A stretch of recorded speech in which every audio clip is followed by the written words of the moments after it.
Innal hamdalillah, segala puji dan puja kehadirat Allah. Nahmaduhu wa nasta'inuhu wa nastaghfiruh. Hanya kepadanya kita memuji, meminta pertolongan serta bertaubat dari dosa-dosa kita. Wa na'udzu billahi min syururi anfusina. Dan hanya kepada Allah pula kita meminta agar dijauhkan dari keburukan-keburukan diri kita. Wa min sayyiati a'malina, dan dari segala dosa yang pernah kita lakukan. May yahdihillahu fala mudhillalah. Barang siapa yang telah Allah berikan petunjuk, maka tidak akan pernah sesat selamanya. Wa may yudlilhu fala hadiyalah. Dan barang siapa yang telah Allah sesatkan, maka tidak akan mendapatkan petunjuk selamanya. Asyhadu an la ilaha illallah wahdahu la syarikalah. Wa asyhadu anna Muhammadan abduhu wa rasuluh. Saya bersaksi tidak Tuhan yang berhak disembah kecuali Allah, dan Muhammad benar-benar hamba juga utusannya. Qala Allah Ta'ala, Allah telah mengingatkan dalam kitabnya, kekal ditilawakan oleh orang beriman sampai hari kiamat. Ya ayyuhalladzina amanu taqullaha haqqa tuqatih wa la tamutunna illa wa antum muslimun. Hai sekalian orang-orang yang beriman, patuh dan tunduklah hanya kepada Allah, satu-satunya pencipta semua yang di langit, semua yang di bumi, semua yang di kedalaman lautan, terjangkau atau tidak terjangkau oleh mata kita manusia sebagai makhluk. Sebenar-benar patuh dan tunduk, dan janganlah kalian meninggal dunia kecuali dalam keadaan Islam. Di ayat yang lain Allah juga mengingatkan, qala Allah Ta'ala, ya ayuhan nasu taqu rabbakum alladhi khalaqakum min nafsin wahidah wa khalaqa minha zawjaha wa batha minhuma rijalan katsiran wa nisaa wattaqullaha alladhi tasaaluna bihi wal arham innallaha kana 'alaikum raqiba. Hai sekalian manusia, sekali lagi bertakwalah, hanya patuh dan tunduklah kepada Allah, satu-satunya pencipta segala sesuatunya, yang telah menciptakan kalian dari jiwa yang satu yaitu Adam alaihissalam, dan telah menciptakan dari jiwa yang satu istrinya Hawa alaihissalam, dan telah banyak memberikan keturunan laki-laki dan perempuan dari keduanya.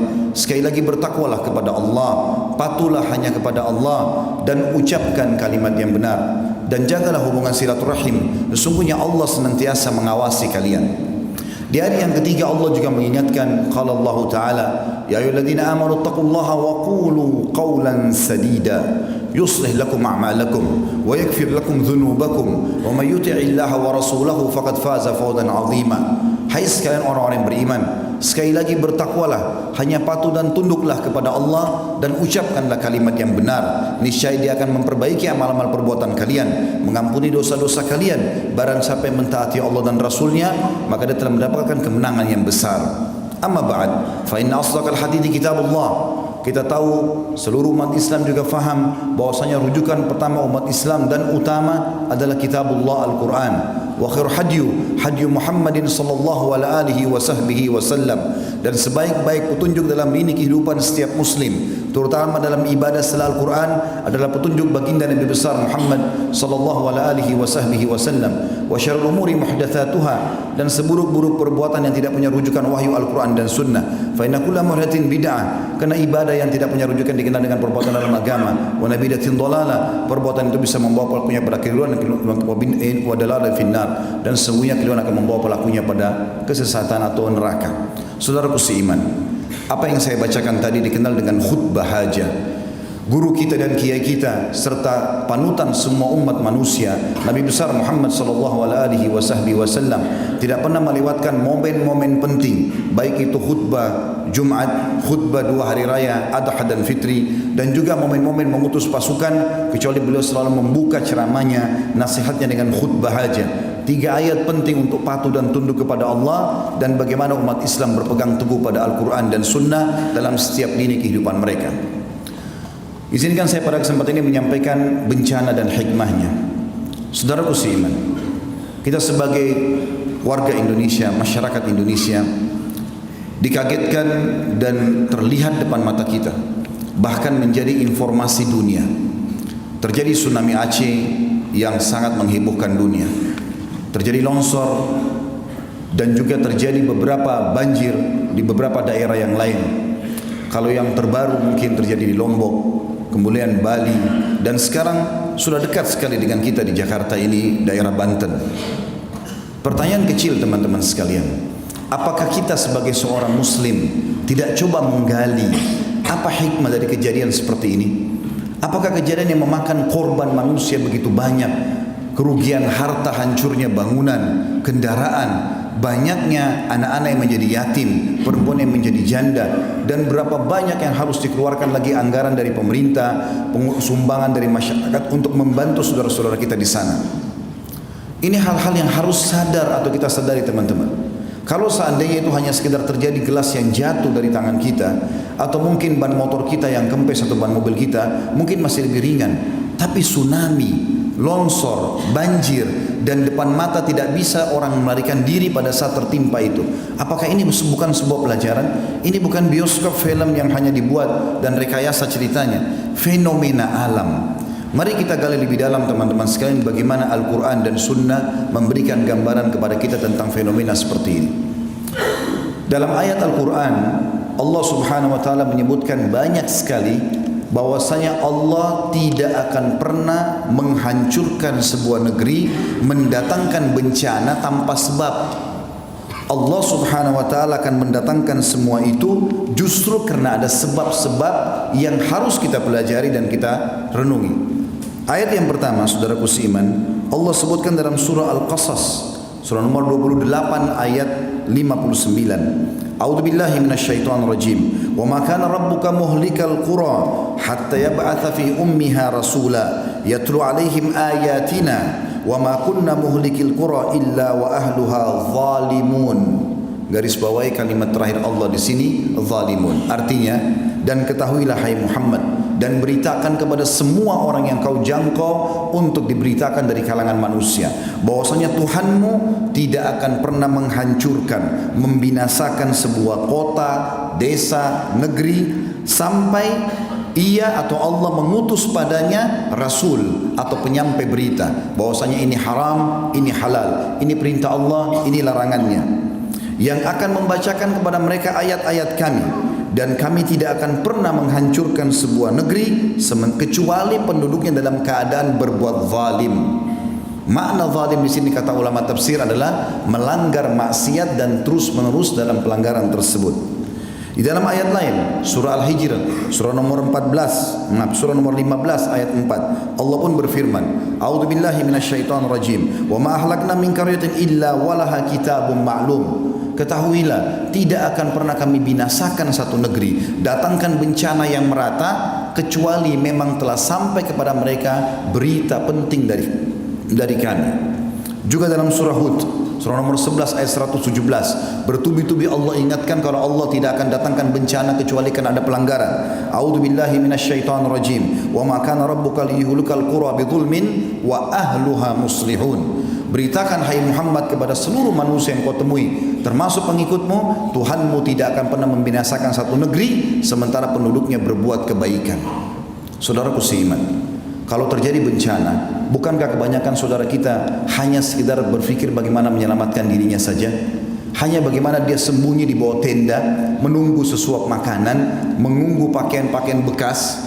Tapi mereka setelah selesai itu semua, datanglah pemerintah kembali memperbaiki infrastruktur yang ada, datanglah sumbangan-sumbangan, mereka kembali ke rumah-rumah mereka dan kembali kepada kebiasaan dan maksiat yang sama. Inilah yang menyebabkan saudaraku seiman terulang dan terulang bencana tersebut. Di dalam sebuah hadis yang perlu kita renungi teman-teman sekalian, disebutkan oleh Ibnu Umar radhiyallahu anhu, dan ini termasuk tanda-tanda hari kiamat. Kata Ibnu Umar radhiyallahu anhu, kata Abu Hurairah radhiyallahu anhu, la taqumus sa'a hatta yamshi ar-rajulani ila al-amri ya'malanihi fayamsakh ahaduhuma qiradan aw khinziran fala yamna alladhi naja minhuma ma ra'a li sahibihi ay yamdiya ila sya'nihi dhalika hatta yaqdiya syahwata. Tidak akan terjadi kiamat, kata Abu Hurairah anhu, ini penyampaian dari hadis yang diambil dari Nabi SAW. Tidak akan terjadi kiamat sampai dua orang yang bersama-sama jalan ingin menyelesaikan hajatnya, mencurikah, menipukah, berzinakah, kemudian salah satunya Allah ubah baik menjadi kerah, Allah kutuk, atau menjadi babi. Tetapi uniknya, yang satu yang sempat selamat tidak mengambil pelajaran dari yang terjadi pada temannya, dia malah tetap jalan melanjutkan syahwatnya. Lalu kata Abu Hurairah masih lanjutannya, wa hatta yamshi rajulani ila al-amr ya'malanihi, dan sampai juga terjadi dua orang laki-laki yang berjalan, dua-duanya ingin melampiaskan syahwatnya pada yang haram, zina kah, menipu kah, mencuri kah, atau yang sejenisnya. Fayakhsifu ahaduhuma, lalu salah satunya ditenggelamkan ke dalam bumi oleh Allah. Fala yamna alladhi naja minhuma ma ra'a bi sahibihi ay yamshiya li sya'nihi dzalik. Tetapi sayangnya temannya yang selamat dari tenggelam itu, longsor kah, badai kah, atau tenggelamnya dengan tsunami kah, dia tidak menahan dirinya untuk melampiaskan hajatnya hatta yaqdiya syahwatahu min. Bahkan bisa saja dia melampiaskan syahwatnya pada temannya yang tenggelam itu. Saudaraku seiman, banyak orang yang tenggelam di depan mata, justru malah temannya datang mengambil jam tangannya, mengambil handphonenya, terjadi penjarahan. Bukan ambil pelajaran dari hukuman itu, malah terbalik melakukan kemaksiatan yang lagi. Ini semua tanda-tanda hari kiamat. Juga disebutkan oleh Malik bin Dinar rahimahullah, seorang ulama tabi'in, balagani anna rihan takunu fi akhir zaman wa dhulm fayabzi an-nasu ila ulama'ihim fayidunhum kad masakhu. Telah sampai kepada kami informasi dari para sahabat Nabi bahwasanya nanti akan datang di akhir zaman bencana yang datang, kegelapan, kehancuran, kebinasaan. Lalu orang-orang coba lari mencari ulama-ulama mereka, tapi mereka menemukan ulama mereka juga sudah dibinasakan sama Allah. Saudaraku seiman, mungkin muncul di benak kita masing-masing, kenapa kita disiksa oleh Allah? Bukankah kita umat Islam? Kenapa Aceh yang kena tsunami? Mayoritasnya Muslim. Kenapa Indonesia yang kena bencana? Mayoritasnya Muslim. Apa masalahnya? Maka jawabannya renungi hadis-hadis ini teman-teman. Allah subhanahu wa ta'ala akan menghukum pelanggar-pelanggar tanpa melihat dia Muslim atau dia kafir. Justru kalau anda Muslim, anda sudah faham Al-Quran dan Sunnah, mana halal, mana haram, mana yang diperintahkan, mana yang dilarang, azab lebih dekat pada kita. Dengarkan hadis Nabi SAW, bagaimana Nabi menyampaikan kalau memang dari umat ini akan terjadi penyiksaan justru karena pelanggaran mereka. Hadis yang pertama teman-teman sekalian, kata baginda Nabi SAW, tamsahu ta'ifatum min ummati, nanti akan datang umatku dikutuk oleh Allah, kiradatan wa ta'ifatan khanazir, dikutuk, diubah wujudnya menjadi monyet ataupun jadi kerang. Wa yukhsafu bi ta'ifah, ada juga di antara umatku, bukan orang kafir, umatku akan ditenggelamkan ke dalam bumi. Wa yursal ala ta'ifatin ar-rihul akim, dan ada di antara mereka yang dihantam dengan badai-badai yang besar. Kenapa sebabnya? Kenapa umat Islam? Lalu kata Nabi SAW, bi annahum syaribul khamr. Permasalahan pertama mereka adalah mereka rame-rame mengkonsumsi khamr. Khamr teman-teman bukan cuma minuman beralkohol. Semua yang bisa memindahkan akal manusia dari normalnya namanya khamr. Makanya ulama fikih memberikan definisi khamr adalah kullu ma yukhammirul akal, semua yang membuat akal keluar dari jalur normalnya. Makanya narkotika pun masuk dalam khamr. Sekarang jadi peredaran, jadi tempat-tempat yang luar biasa, tempat orang mengkonsumsi, bisa mendapatkannya, bisa menjualnya, bisa segala macam hal. Tersebar khamr, penyebab pertama. Yang kedua, walabisul harir, dan para kaum laki-laki mereka berlumba-lumba menggunakan sutra. Teman-teman sekalian, mohon maaf saya menyampaikan ini. Sutra ini dianggap sebagai pakaian orang kaya, dan kalau sudah kaya seperti tidak pantas kalau tidak pakai sutra. Dengarkan baik-baik saudaraku muslim. Nabi SAW pernah mengangkat benda di tangan kanannya, tepatnya emas. Lalu beliau mengangkat sutra di tangan kirinya sambil mengatakan, inna hadzaini haramun ala dzukuri ummati. Dua benda ini haram bagi laki-laki umatku.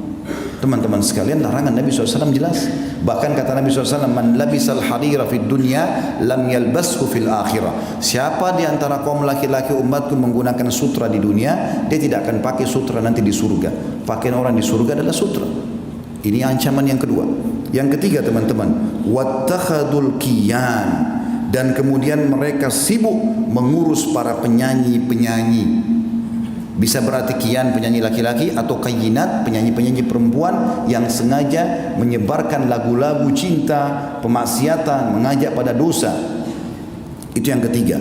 Dan yang keempat, wadarabu bizzufuf, dan mereka bidufuf. Wadarabu bidufuf artinya mereka sibuk menggunakan alat-alat musik.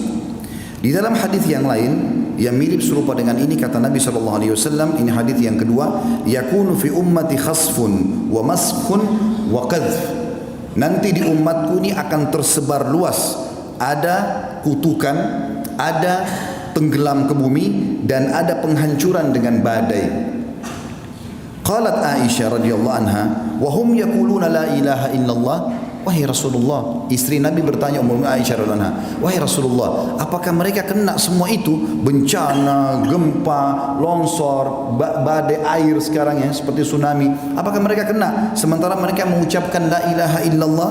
Faqala sallallahu alaihi wasallam, maka Nabi SAW menjawab, idza dhaharal kayyinat, kalau sudah tersebar di tengah-tengah umatku ini kayyinat. Apa itu kayyinat? Ibnu Hajar berkata, al-mughanniyat, para wanita yang terbuka auratnya lalu menyanyi di depan para laki-laki. Lalu kata Nabi SAW, wa dhahara zina, tersebar zina. Dan zina ini teman-teman, Allah bilang dalam ayat yang lain, wala taqrabuz zina, jangan dekatin zina. Dan zina sekarang diubah namanya. Kata Nabi SAW, nanti menjelang hari kiamat akan diubah namanya zina dan khamr. Sekarang kita namakan hiburan. Orang ke diskotik, gelap-gelap, maka khamr sangat dekat dengan itu, dan khamr sangat dekat dengan perzinahan. Lalu dibahasakan dengan hiburan. Di sini sudah disebutkan oleh Nabi SAW 1400 tahun yang lalu penyebabnya. Kemudian selanjutnya dikatakan wasyuribatil khamr, dan diminumlah khamr-khamr, walubisal harir, dan kemudian dipakailah sutra-sutra. Kata Nabi SAW, kana dzak inda dzak. Kalau itu terjadi, pasti terjadi juga pada umatku. Yang ketiga teman-teman, kata Nabi SAW, idza amilat ummati khamsu asyrata khaslah, kalau umatku sudah melakukan 15 perkara, halla bihim al-bala, pasti nanti akan merata bala atau cobaan dan bencana pada mereka. Qila ya Rasulullah, wa ma hunna? Para sahabat mengatakan, ya utusan Allah, apa 15 perkara itu? Kata Nabi SAW, idza kana al-magnama dula. Kasus pertama itu adalah kalau pendapatan negara sudah disalahgunakan. Yang kedua, wal amanatu magnama, dan kalau amanah sudah dijadikan sebagai sumber pendapatan, sudah hilang di benak seorang muslim bagaimana dia bersiap sosial, bagaimana dia membantu saudaranya muslim dengan mengejar pahala, tapi semuanya harus ada pendapatan. Tidak ada namanya membantu dengan cara sosial. Amanah sudah dijadikan sebagai pendapatan. Selanjutnya waz zakatu magrama, zakat dijadikan sebagai sumber hutang. Jadi akhirnya zakat yang dia diberikan kepada orang-orang tertentu malah dijadikan utang oleh orang-orang kaya. Selanjutnya wa ata'ar rajulu zaujatah, dan suami-suami sudah mulai tunduk dengan para istri-istri mereka, walaupun itu haram tetap dia patuhi istrinya sementara Allah mengharamkannya.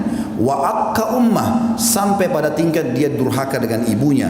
Wa barra sadiqahu, dan juga pada saat itu terjadilah orang-orang sangat setia dengan teman-temannya atau sahabatnya. Wa jafa abah, dan dia cuekin ayahnya. Wartafa'atil aswat fil masajid, mulailah masjid digunakan untuk mengangkat suara-suara selain ibadah kepada Allah. Wa kana zaimul qaum ardhaluhum, juga masuk dalamnya adalah kalau satu kaum sudah dipimpin oleh orang yang terbodoh di antara mereka.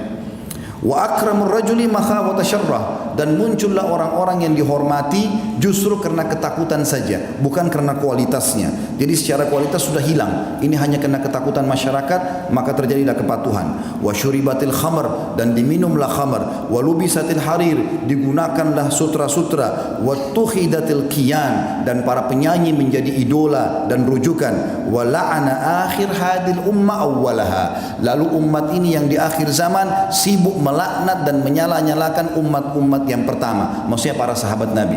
Ya, mungkin kita sudah tahu sama-sama ada sebagian kelompok yang mengaku Islam sengaja menghina-hina para sahabat Nabi ridwanullahi alaihim yang mestinya jadi rujukan.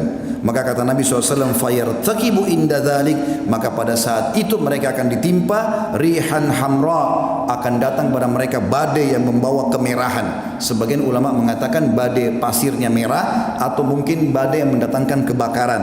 Wa khasfan, dan mereka dikutuk. Wa khasfan itu ditenggelamkan di bumi. Wa maskhan diubah atau dikutuk. Saudaraku seiman, Allah Subhanahu wa taala mendatangkan peringatan termasuk guntur, petir, apa saja ya yang sering mungkin kita lihat fenomena alam yang manusia tidak bisa melarangnya atau menjangkaunya, gitu kan. Itu semua sebagai peringatan. Ini ayat Al-Quran. Saya dari tadi sebutkan qala Allah, qala Rasul. Allah beriman, Rasulullah bersabda. Perhatikan, ini kekal ditilawahkan hari kiamat. Bapak-bapak nanti sebentar kalau bubar Jumat bisa buka surah Isra, surah nomor 17 ayat 59. Allah mengatakan, a'udzubillahi minasyaitonir rajim. Wa ma nursil bil ayati illa takhwifa. Kami tidak pernah datangkan tanda-tanda dari kami kecuali untuk menakut-nakuti supaya mereka takut. Juga dalam surah yang lain At-Taubah surah nomor 9 ayat 126 Allah berfirman, a'udzubillahi minasyaitonir rajim. Awala yarawna annahum yuftanuna fi kulli amin marratan aw marrataini thumma la yatubuna wala hum yadhakkarun. Tidakkah mereka manusia itu melihat setiap tahunnya kami uji mereka setahun sekali sampai 2 kali, baik di badan mereka dengan penyakit, baik ributnya rumah tangganya, baik keseleo, baik apa saja masalah, atau mungkin masalah lebih umum, semuanya kena masyarakat. Kami uji mereka setiap tahun sekali atau sampai 2 kali agar mereka bertobat dan mereka kembali, tapi sayangnya mereka tidak mengambil pelajaran itu.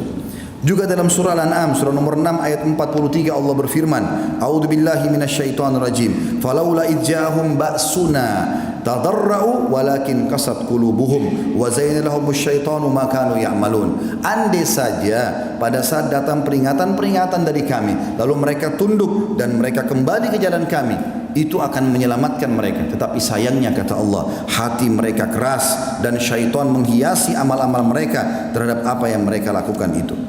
Saudaraku seiman, Allah subhanahu wa ta'ala kalau menghancurkan kaum itu nggak ada yang bisa selamat. Bukan kita tonton di TV kemarin kejadian tsunami, ada yang lagi duduk di pinggir pantai makan, ada yang lagi ngobrol, ada yang lagi setir mobil. Banyak yang saya temukan waktu kemarin kejadian Palu di Makassar, kami sempat ke sana, yang saya temui mereka mengatakan lagi duduk sama istrinya, ada yang lagi ngobrol, ada yang lagi telepon, tanpa sadar gempa datang hancur semuanya. Tidak ada kesempatan untuk lari. Jangan kita menganggap bahwasanya kita bisa melarikan diri, teman-teman sekalian. Kalau hukuman Allah sudah datang berbahaya. Apalagi kalau anda dasarnya tahu hukum dan anda tidak ingatkan orang lain. Renungi hadis Bukhari. Nabi SAW mengatakan, pernah satu kali Allah utus Jibril untuk menghancurkan satu negeri. Lalu Jibril berkata, ya Allah, sesungguhnya di negeri itu ada hambamu fulan, ada orang soleh di situ. Lalu Allah SWT mengatakan kepada Jibril, mulai siksaan dari dia, karena dia tidak pernah menyuruh kepada kebaikan, tidak pernah melarang dari kemungkaran. Kita faham, berhentikan orang, teman-teman sekalian. Dan ada juga hadis Bukhari, kata Nabi SAW, perumpamaan kalian dengan orang yang berbuat kesalahan ini. Mimbar-mimbar ini berfungsi teman-teman untuk menasihati umat. Maafkan kalau saya harus membahasakan ini. Dan juga teman-teman dai-dai yang lain, para ulama yang lain, para kiai yang harus bisa menyampaikan kepada umat. Karena kalau tidak amar ma'ruf nahi mungkar akan merata semuanya. Kata Nabi SAW, perumpamaan kalian dengan orang-orang yang berbuat mungkar seperti orang yang di atas satu bahtera. Kalian ada di atas, mereka ada di bawah. Setiap kali mereka mau ambil air, mereka harus naik ke atas.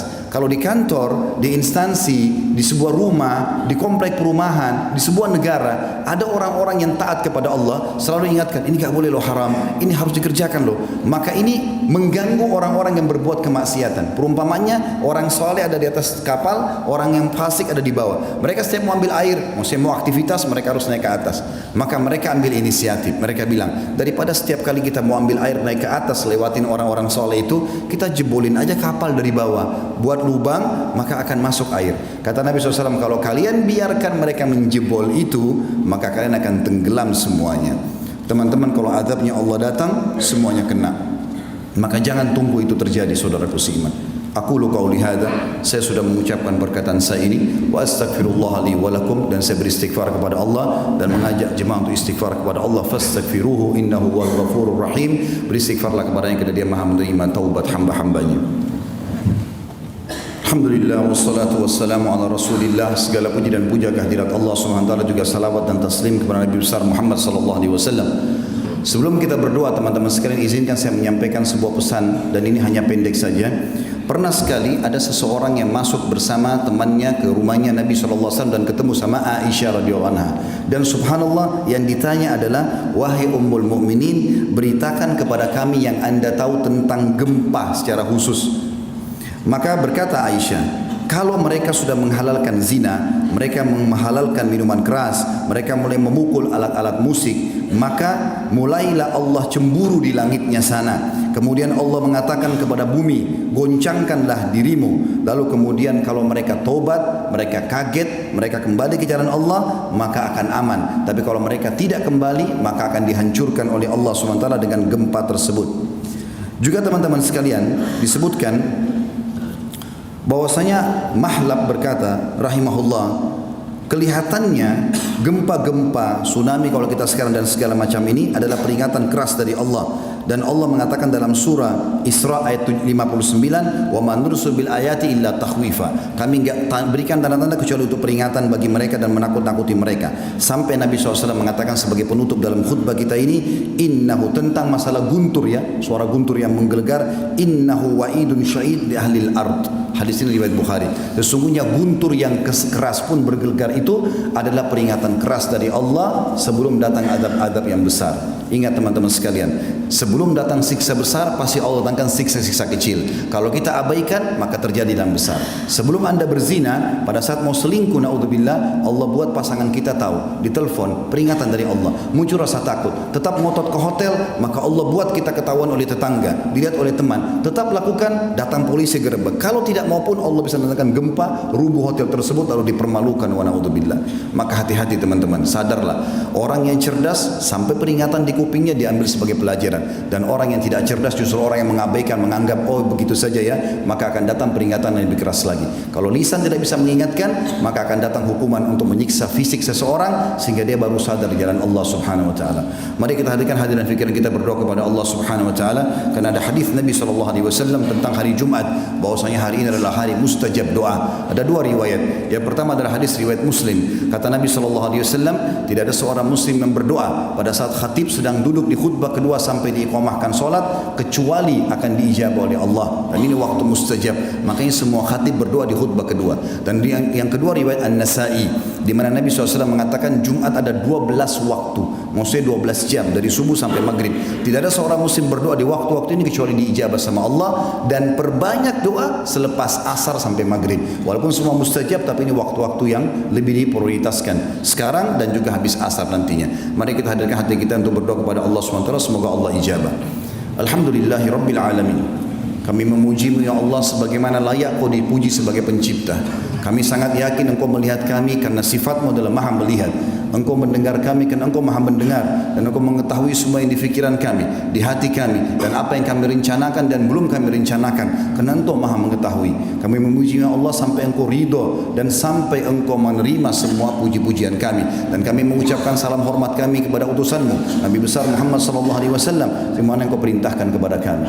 Ya Allah, kami tidak berkumpul di salah satu rumah-Mu ini kecuali kerana ingin menjalankan kewajiban yang telah Engkau perintahkan. Maka kami memohon kepadamu, terimalah seluruh amal soleh yang pernah kami kerjakan, sunnah ataupun wajib, kami ikhlas ataupun kurang ikhlas yang sedang kami kerjakan dan yang akan kami kerjakan sampai menjelang ajal datang nanti.